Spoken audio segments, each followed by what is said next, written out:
maintenant, vous ne pouvez plus acheter un ticket de métro à un agent de la RATP. Je ne sais pas pourquoi il reste des agents dans les stations, mais en tout cas, ils ne sont pas là pour vendre des tickets. Bon.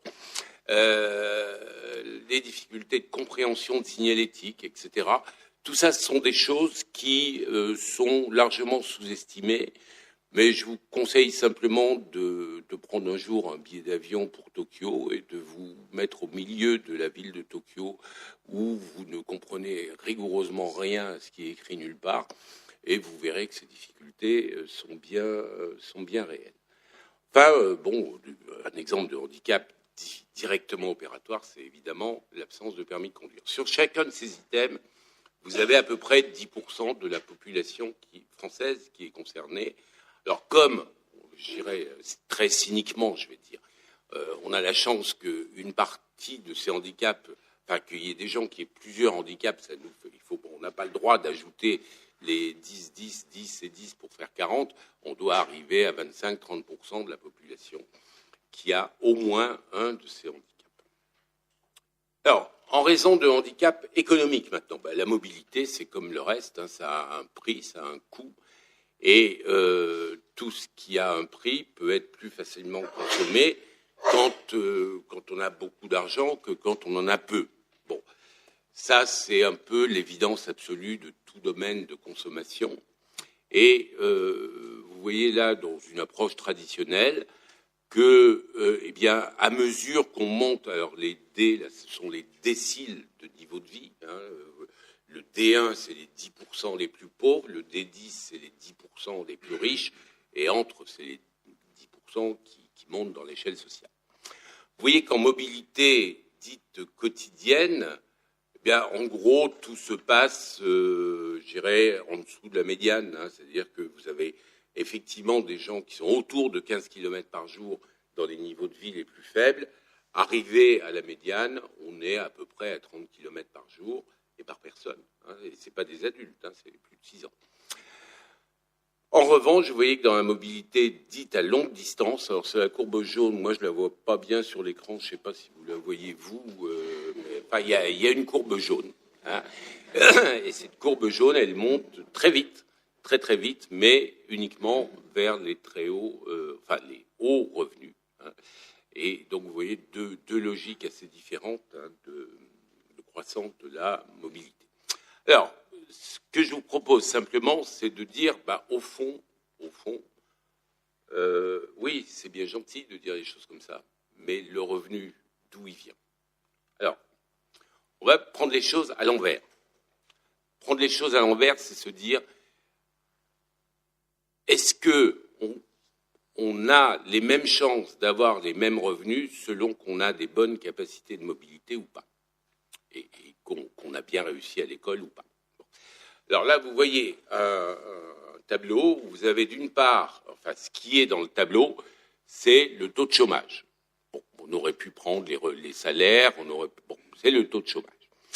Bon, bien évidemment, vous le savez tous, le taux de chômage, il est plus élevé pour ceux qui n'ont pas fait beaucoup d'études et il est plus bas pour ceux qui ont fait beaucoup d'études. Ça, c'est quelque chose de bien connu. Maintenant, la différence entre le bleu et le rouge, en bleu, vous avez le permis, en rouge, vous ne l'avez pas. Donc, vous avez une capacité de mobilité supplémentaire. Et vous voyez qu'à tout niveau de scolarité, et dans tous les territoires du pays, c'est-à-dire dans les villes-centres, dans les banlieues et hors des grandes villes, et surtout, c'est plus marqué hors des grandes villes, le taux de chômage est quelque part entre le double dans les grandes villes et 5 fois plus dans les territoires non urbanisés lorsque vous n'avez pas le permis de conduire. Hein, alors, ça, c'est, je dirais, c'est regarder les choses à l'envers de la façon dont on les regarde habituellement. C'est de se dire, est-ce que des capacités de mobilité amènent à participer plus ou moins à la vie sociale, et en tout cas là, à la vie productive? Et la réponse est quand même impressionnante. Et ce qui est en plus impressionnant, c'est que vous n'avez aucune statistique publique sur le marché de l'emploi qui distingue les gens qui ont le permis.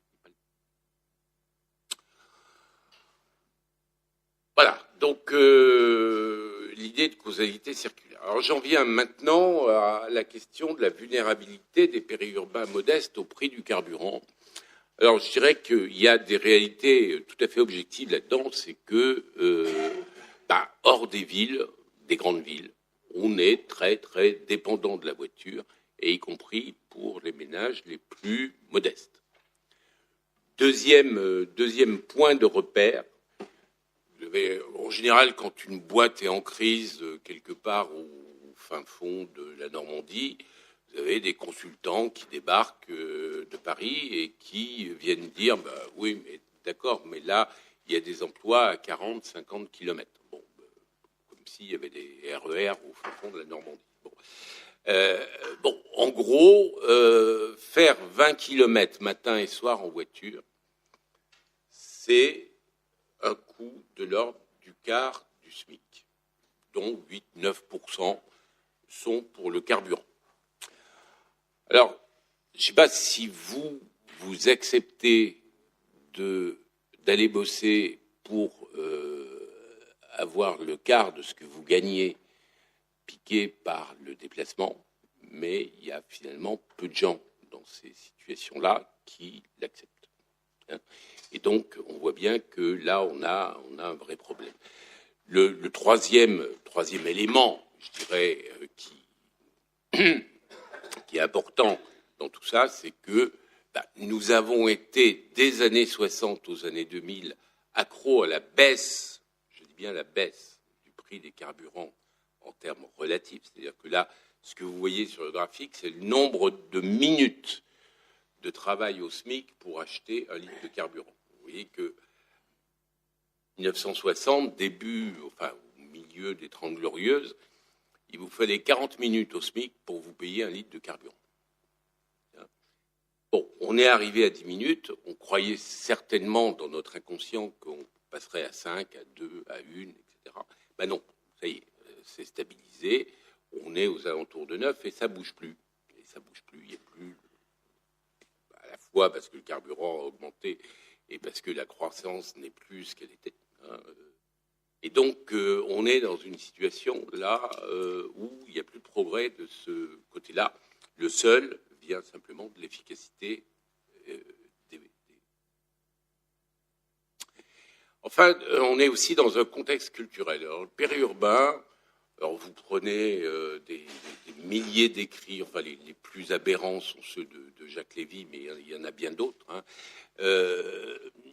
Le périurbain, c'est quelque chose qui est détesté par les chercheurs, en moyenne, culturellement, et qui, alors, de façon bien compréhensible, n'est pas beaucoup aimé par les urbanistes, puisque c'est ce qui s'est développé sans eux. Et donc, on est dans ce contexte-là, et qui amène à focaliser ce regard là-dessus. Alors, il y a de bonnes raisons. Il y a de bonnes raisons. Voilà, si vous voulez, les kilomètres parcourus en voiture conducteur, donc ceux qui pèsent d'un poids financier non nul. Et Q1, c'est le quart le plus modeste de la population. Q2, c'est le quart modeste au-dessus.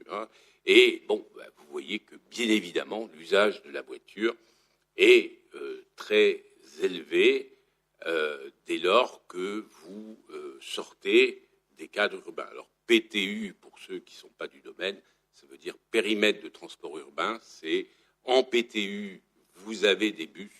Hors PTU, vous n'avez pas grand-chose. Bon, on nuancera tout à l'heure, mais c'est un peu ça. Alors, cela dit, et c'est là où je voudrais quand même attirer votre attention, c'est que la dépense de carburant dans un budget de ménage, c'est autour de 4%. Et la dépense qu'on peut appeler de localisation, c'est-à-dire l'ensemble de la dépense de loyer, de remboursement pour ceux qui sont en accession, d'eau, d'énergie, de charges, de travaux, d'impôts, etc., c'est quelque part autour de 36%. C'est-à-dire que quand on parle des questions de vulnérabilité et qu'on les aborde uniquement à travers le prisme du carburant, on travaille sur les 4%, qui peuvent être bien sûr 8, 9 dans le périurbain, mais pour un ménage, si c'est compensé par des dépenses moindres dans des autres domaines du type du logement, eh ben c'est pas très grave. Ouais, bon, on peut le regretter. Hein, je dis pas que c'est bien, mais c'est comme ça. Et donc, ça nous invite à regarder, eh bien, qu'est-ce qui se passe du point de vue de la dépense logement plus transport plus là dans le cas précis, c'est logement plus voiture. Hein, il n'y a pas malheureusement pas les transports. Bon, vous voyez que, oui, bien sûr, il y a des petites différences entre les territoires, mais le gros de la différence, c'est quand même que, c'est toujours la même chose. Hein, c'est que les pauvres, c'est mieux d'être riche que d'être pauvre, hein, grosso modo. Et que selon les territoires, bon, sur les plus pauvres, vous avez une vague croissance du centre vers le rural. Sur les modestes sans être pauvres, c'est-à-dire le quart Q2, c'est ceux qui sont en dessous de la médiane, mais ça décroît plutôt, et sur l'ensemble, on est sur quelque chose qui bouge pas trop. Voilà. Donc, bon, c'est juste pour dire, et à la limite, je dis pas du tout que ça délégitime toute ambition d'éviter l'étalement urbain, mais ça relativise le fait qu'on a des chances de l'emporter sur une tendance lourde. Pourquoi ? Parce que les gens ont des modalités d'adaptation dans d'autres domaines. Alors, maintenant, deux éléments deux ou trois éléments de prospective pour terminer. Le premier, c'est la façon dont j'envisage les questions de transition énergétique. Pour moi, il y a une exigence absolue, et en trois termes. Hein. L'approche doit être inclusive, c'est-à-dire que nous avons besoin de l'énergie et du travail de tous. Mener notre pays vers. Elle doit être sobre en dépenses publiques. Bon, là, je pense qu'il n'y a pas beaucoup de dessins à faire avec l'actualité du moment. Et, bien entendu, ça doit être une vraie transition énergétique, c'est-à-dire qu'on doit nous sortir d'une dépendance au pétrole qui est qui est typique, hein, en France en tout cas, du système de transport.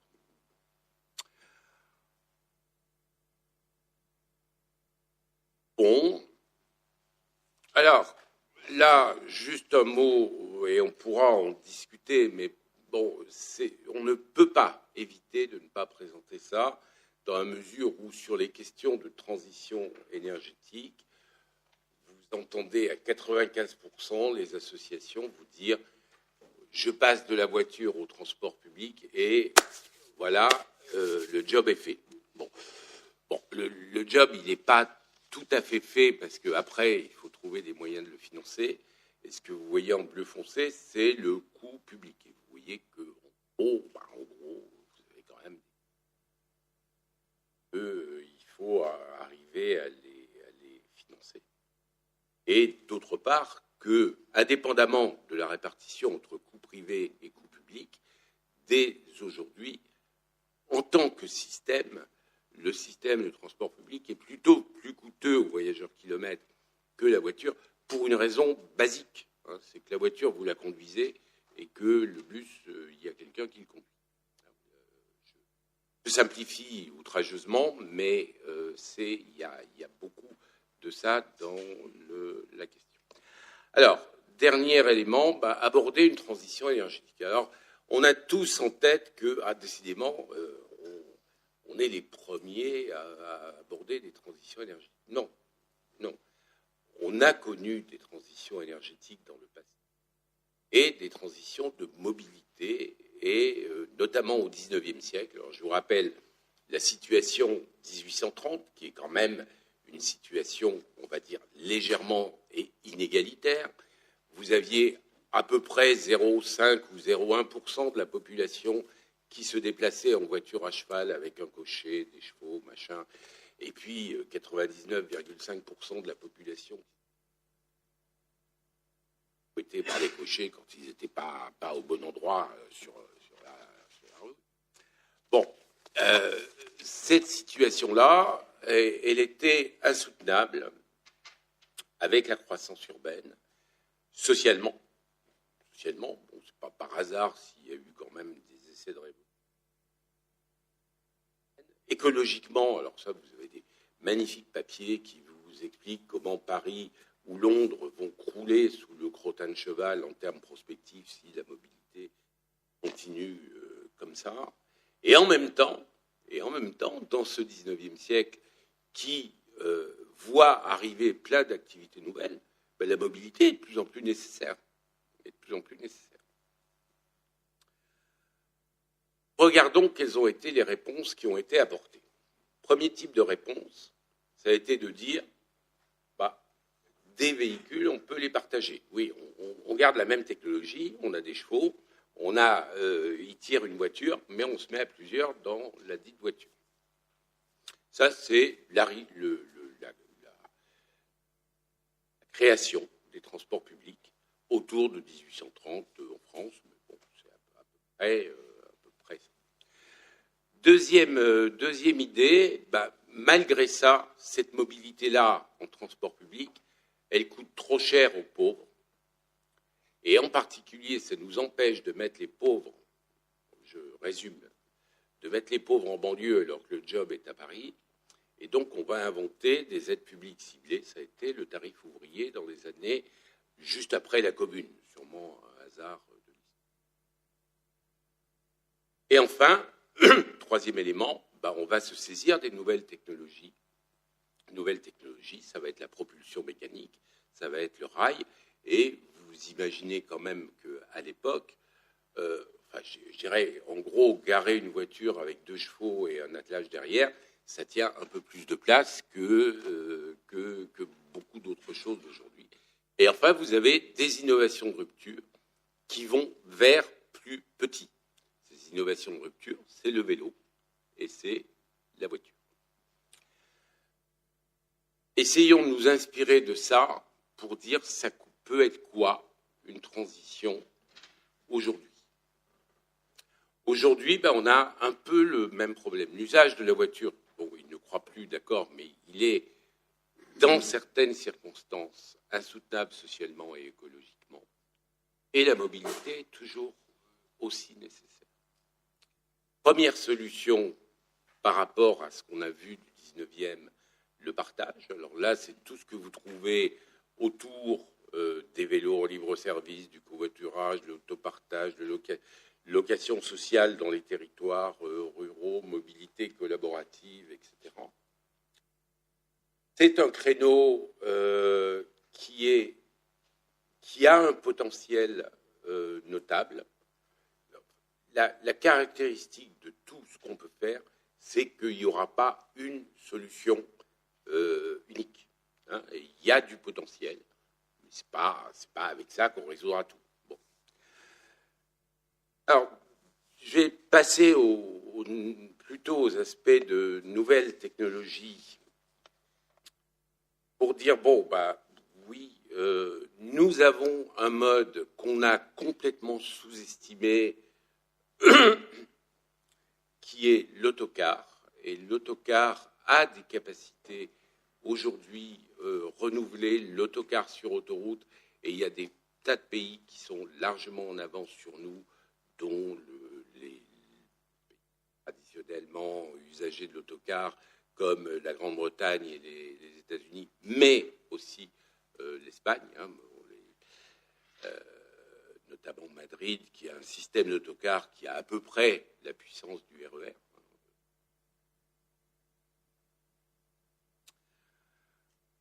Innovation de rupture. Bah, quand on est passé des 2 chevaux à l'avant, du cocher et compagnie, à la voiture, on a réduit la taille de la bulle. Nous sommes dans une situation, dans une société qui va de plus en plus vers une société d'individus. nous gardons des véhicules à 5 places pour nous déplacer en ville à une personne. Innovation de rupture, pour moi, et c'est celle qui donnerait de l'accès à la mobilité à beaucoup, c'est quelque part entre le vélo électrique et le Twizy de Renault, un véhicule très léger, 1 ou 2 places, électrique, parce que quand on réduit à 200 kg, on peut passer à l'électricité, ce qui est stupide quand on garde des voitures standards. Peu encombrant, ça résout une partie des problèmes de congestion, et surtout, pas rapide, de telle manière qu'il puisse être accessible sans permis, c'est-à-dire à tous. Alors je vous rappelle simplement, en Chine, vous avez tous l'idée que tous les Chinois achètent des voitures. Nos constructeurs sont très très contents, hein, et ils achètent beaucoup de voitures. Mais je vous rappelle simplement qu'il y a 120 millions de vélos électriques en Chine, que c'est avec ça qu'on fait de la mobilité de gens de niveau de vie relativement faible, mais qui contribuent assez largement à l'économie du pays. Alors vous allez me dire, vous n'avez pas parlé, et vous avez bien raison, d'actions sur l'espace. Alors ces actions sur l'espace peuvent être productives.